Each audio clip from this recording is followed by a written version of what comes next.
លីលីរស់នៅក្នុងខ្ទមទឹកកកដៅមួយដែលស្ថិតនៅក្បែរព្រៃដាច់ស្រយាលនាងជាក្មេងស្រីស្អាតស្អាតនិងរីករាយជាមួយសម្លៀកបំពាក់ពណ៌ស្វាយយ៉ាងស្រស់ស្អាតមនុស្សជាច្រើនបានដាស់គនាងអំពីព្រៃឈើដ៏គួរឲ្យខ្លាចនិងជាពិសេសអំពីសត្វចចកដែលតែតែដើរនៅក្បែរនោះប៉ុន្តែលីលីចូលចិត្តធម្មជាតិព្រៃឈើនិងភាពស្ងប់ស្ងាត់មានថ្ងៃមួយយាយរបស់លីលីបានឈឺនិងមានអារម្មណ៍មិនល្អម្ដាយនាងបានខ្ចាត់កន្ត្រកដែលមានស៊ុបក្តៅនិងនំទឹកឃ្មុំម្ដាយលីលីនិយាយថាតើកូននឹងយកវាទៅឲ្យយាយទេ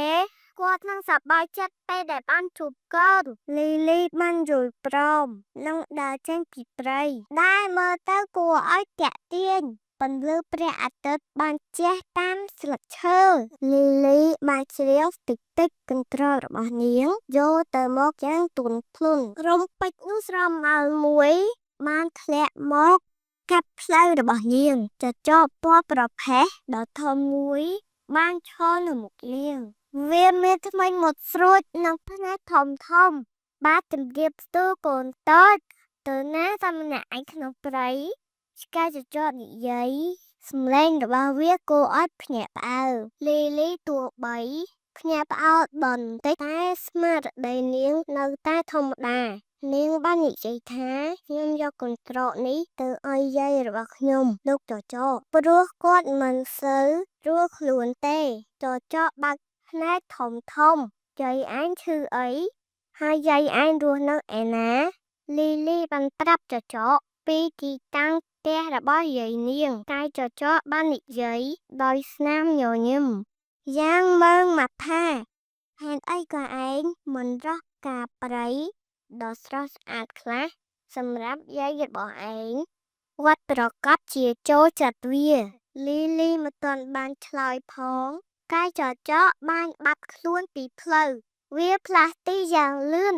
មើលសឹងមិនទាន់ខណៈនោះចចកបានរត់ទៅដល់ផ្ទះលោកយាយវាគោះទ្វារថ្នមធ្វើត្រាប់តាមលីលីលោកយាយគឺខ្ញុំលីលីខ្ញុំបានយកស៊ុបនិងនំឲ្យលោកយាយមានរាងកាយទន់ខ្សោយដេកនៅលើគ្រែបានស្រែកប្រាប់ថាឆាប់ចូលមកខ្លាចចចកក៏បានចូលទៅក្នុងរំពេចនោះវាក៏បានចាប់លោកយាយរួចហើយវាបានពាក់មួកនិងវ៉ែនតារបស់លោកយាយដើម្បីបន្លំខ្លួនជាលោកយាយមិនយូរប៉ុន្មានលីលីក៏បានមកដល់នាងបានគូស្វាយ៉ាងទន់ភ្លន់លោកយាយគឺខ្ញុំលីលីស្កាយចចកជាយាមបន្លឺសំឡេងឲ្យដោយលោកយាយហើយស្រែកថាចូលមកចៅសំឡាញ់លីលីបានដើរចូលទៅជិតកែក៏និយាយថាយាយហេតុអ្វីថ្ងៃនេះលោកយាយមើលទៅខុសធម្មតាផ្នែកថងចម្លែកម្លេះឆ្កែចចកនិយាយទាំងល្អរទាំថាជួបជាមួយចៅរំភើបពេកគ្មានអ្វីខុសទេហើយលីលីបន្តសម្លឹងមើលកាន់តែជិតចុះម្ដេចតែជាលោកយាយធំម្លេះកាយចចកបានឆ្លើយតបរក្សាសំឡេងរបស់វាឲ្យស្ថិតថេរត្រជាធំដាប់ចាស់និយាយច្បាស់ល្អនោះណាតែលីលីបើកភ្នែកធំដោយអារម្មណ៍មិនសប្បាយចិត្តចុះធ្មេញលោកយាយធំម្លេះឆ្កែចចកក្រហមហើយដោះវ៉ែនតានោះបន្ទាប់មកក៏ឆ្លុះគ្នាជាមួយលីលីភ្លាមនោះជាងកាប់ឈើដ៏ក្លាហានម្នាក់ដែលកំពុងកាប់ឈើក្បែរនោះបានឮសំឡេងឆ្លុះគ្នាគាត់ក៏បានចូលទៅក្នុងខ្ទមពូថៃរបស់គាត់បានលើកឡើងខ្ពស់កាយចចកភ្ញាក់ផ្អើលនិងស្រែកយំអ្នកកាប់ឈើខ្លាំងហើយរហ័សគាត់ដឹងច្បាស់ពីអ្វីដែលត្រូវធ្វើអ្នកកាប់ឈើបានបំលាតចចកឲ្យរត់ទៅឆ្ងាយចចកបានរត់ចេញពីខ្ទមហើយបាត់ខ្លួនចូលទៅក្នុងព្រៃជ្រៅលែងមកវិញហើយ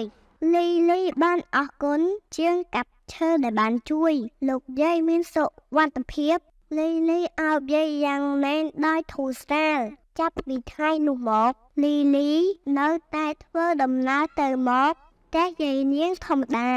ប៉ុន្តែនាង មានការប្រុងប្រយ័ត្នបន្តិចនៅពេលដើរកាត់ព្រៃហើយនាងតែងតែចងចាំពីសារៈសំខាន់នៃការមិននិយាយជាមួយមនុស្សចម្លែក